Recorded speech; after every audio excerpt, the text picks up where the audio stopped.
Good morning guys, at ito'y magandang umaga na naman, magandang buhay, mabuting tao po sa inyong lahat. At ako'y magkukuting-ting na naman dito sa munting tirahan namin at aanhin ko yung kawayan nun. Kaya guys, tara, samahan nyo ako, panoorin kung ano naman po ang aking gagawin today. At nagising na po ang aking bunso, si Cesar.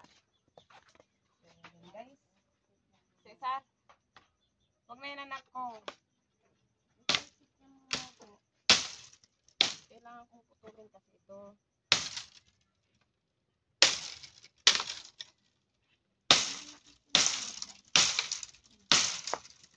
Ano mo na si kuya mo? Tulog pa ba siya? Opo. Ah? Opo. Tulog o tulog-tulogan? Tulog na. Magpulibing ka na ah.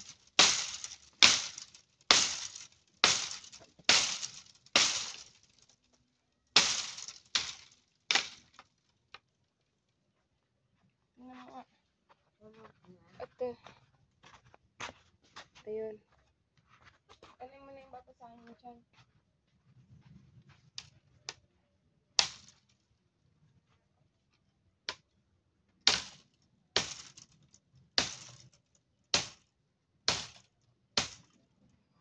Ayun na naman at marami na namang gagawin.